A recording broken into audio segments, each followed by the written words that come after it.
The summer of 1966 was the most important time of my life. Not only did I win a World Cup winners' medal for my country, but I joined what I still believe to be the greatest football club in the world. When I signed for Everton, I knew that it was a club with a rich and proud heritage and that it was well supported. But the truly magnificent passion of the fans and the pride of everyone connected with the club still took me by surprise. During almost 6 years at Everton, I am proud to claim that I contributed to the incredible history of the club. But mine was a bit part when you consider the bigger picture, the complete Everton story. Founder members of the Football League and subsequently more top-flight campaigns than any other club is something that everyone with a feeling for Everton is justifiably proud of. A favourite song of the Evertonians is called If You Know Your History, and I believe that more than any other group of supporters in the world, the Everton fans do know their history. And now we have a chance to obtain it and share it. I was delighted when the Everton Collection Charitable Trust invited me to be their patron, because the task they have set themselves is to preserve and maintain the history of this great club and make it accessible to those who matter most, the people. The assembling of the David France collection is a wonderful story in itself, and to learn how it developed from a box of programmes to the greatest collection of football memorabilia in the whole world is fascinating. To view the collection is to walk through Everton's history. It's an incredible journey, it's an incredible collection.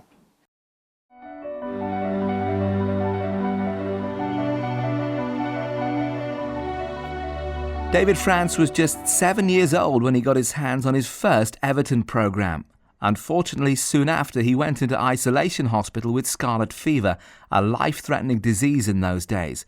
When he eventually came home, he was devastated to find out that all his possessions had been incinerated and he'd lost his beloved programme.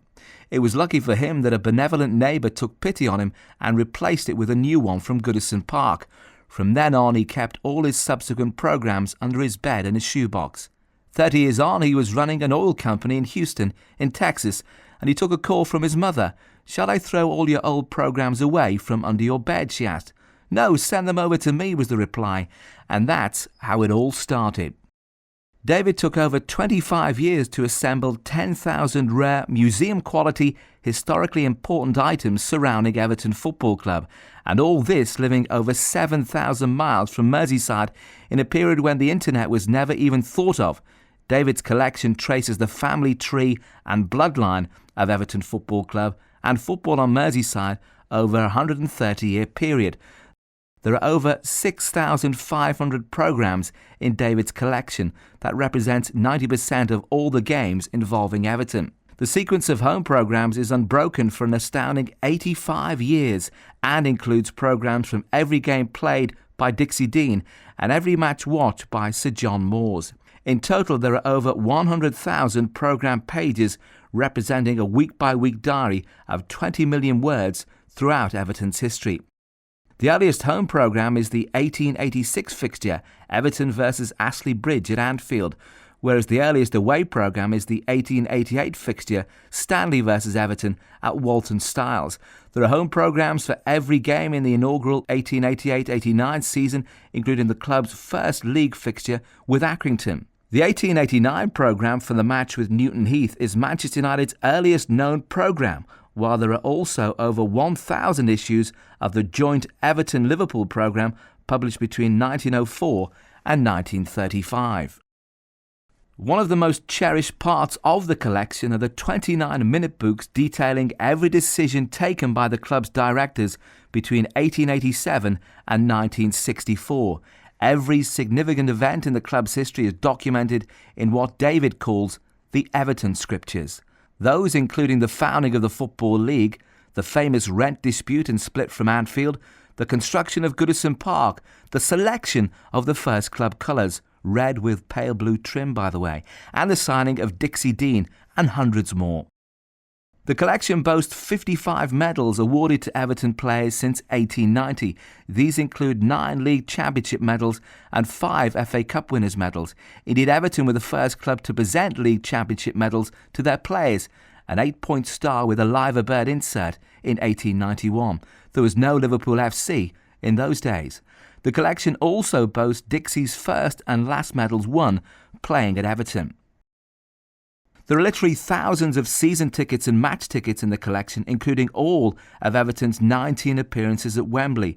The sequence of season tickets from the first 16 seasons are outstanding, including the 1881-82 season at Stanley Park, the 1882-83 season at Priory Road, the first season at Anfield in 1883-84, the inaugural League Championship campaign, the first Championship season 1890-91, and the first season at Goodison Park 1892-93.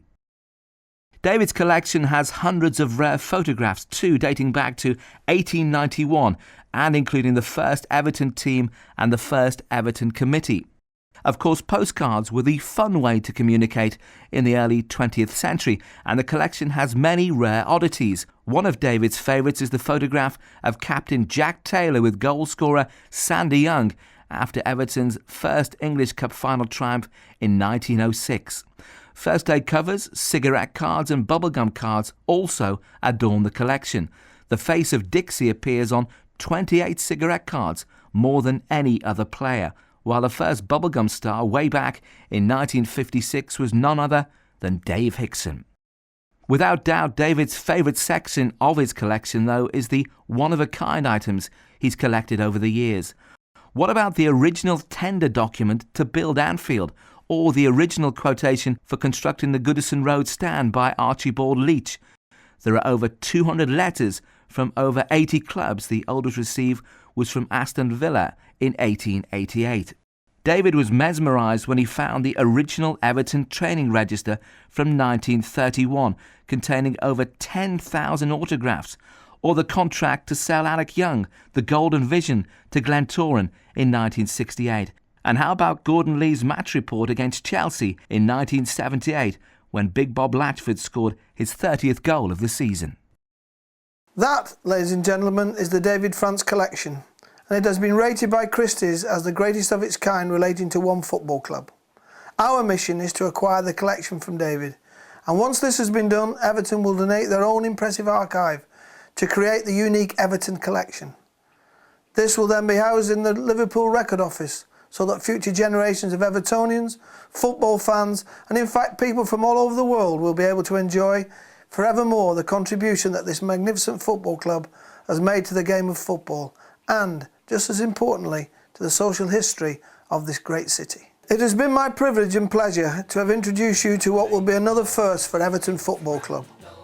All you need to do now is sample it for yourself. And if you know your history, it's enough to make your heart go, oh, we don't care what the red side say. What the heck do we care? 'Cause we only know that there's gonna be a show when the Everton boys are there.